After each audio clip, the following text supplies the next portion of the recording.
Welcome back to another episode of Ask and You Shall Receive Answers. This is where I take your questions. I take a question, usually it's probably just going to be one question, and I do my best to answer them. Where do these questions come from?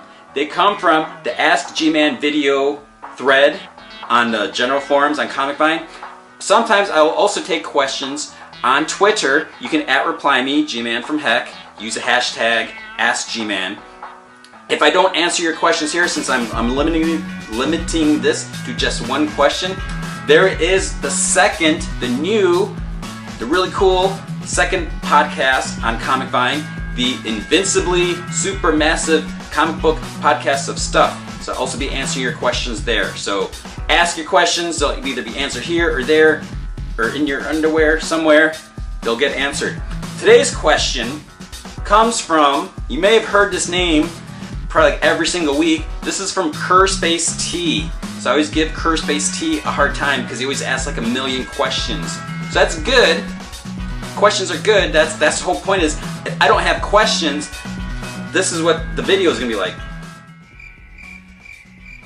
And imagine the audio of that on a podcast. So I appreciate your questions. You ask a million questions. So this is actually a question in a string of questions that was asked, that I answered last week, I believe, when Dennis Claro was on the audio podcast.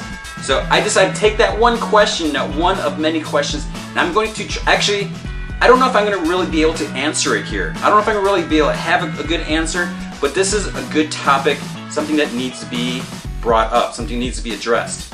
The question is, how come so few X-Men, apart from Wolverine, can carry their own solo title? You know, let's think about that. There was a time where the X-Men were like the biggest franchise in the Marvel Universe. You know, it was just recently that the Avengers kind of stepped up and took the stage. Now we're kind of seeing a little bit of return where the X-Men are taking over again.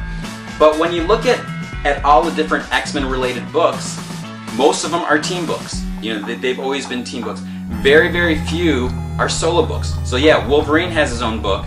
Cable has had his own book, but they've always kind of ended. And then, you know, Deadpool, I don't really know if that really counts. But the main question is core X-Men characters, actual X-Men, how come they can't carry their own books?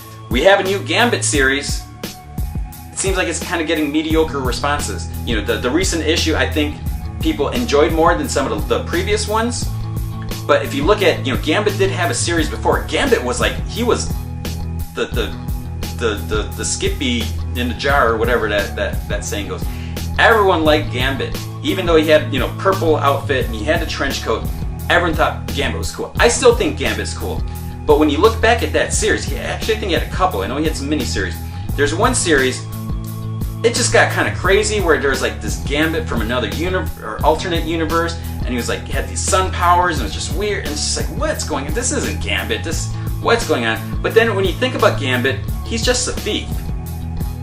You know, how long can that story go on? You know, is he just going to go around trying to steal things, or, you know, try to steal the hearts of ladies?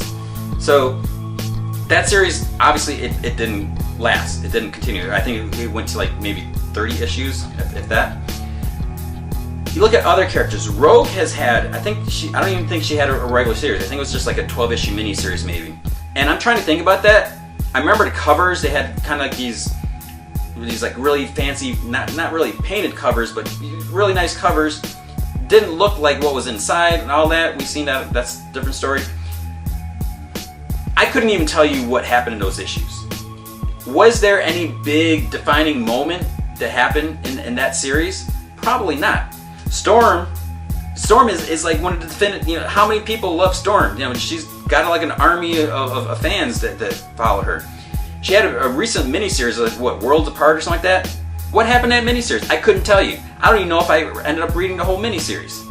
So even though you have all these great characters, they don't carry their own titles. Wolverine is just like just the oddball. He's a freak where he can have like a bazillion, but he's got 2 Marvel Now titles coming out. We'll see if they both last. I wonder about the one, if it's gonna be monthly or not. So I don't know what the answer is. It's like, could Cyclops have his own series? No. Cyclops, he's all about the X-Men. He needs a team. You look at other characters, like, who else? Could Colossus have his own book? No. Who else do we have? What about Iceman? Angel, Beast. None of these characters could have their own titles. I don't get what that is. I mean, are they clearly defined as being team characters where you can't have solo adventures? We've seen the occasional solo stories in the X-Men titles, but it's like they can't have their own books for some reason. So this is more of a question of, what do the fans want? Because obviously we love the X-Men titles. We love seeing these stories. We love seeing the interaction, the dynamics of the team members. But when you get them on their own, it's just kind of weird. Because you take something like Spider-Man. He can have his own solo adventures because that's always what he's been about. But you take him, you take an X-Men character. It's such a weird thing, such a weird idea that they can't really hold an ongoing series, not a limited series, but you can't have like a series that goes into the 30s, the 50s, the hundreds. So that's the big question. What is it about these characters? Are they only defined as being team members? So this is kind of a question that I'm asking you guys too, because I think that's part of the reason. I think that they are made to be with other characters. Even Gambit, the first 4 issues, he had that Laura Croft sidekick friend that he met. I don't know what the answer is, but this is a very good discussion. We need to know, why can't X-Men characters have their own books? And the other question is, who do you think could carry their own book? What about Hope Summers? She was in the spotlight. She was the big thing for a while. The Avengers vs. X-Men. Where's she going to go now?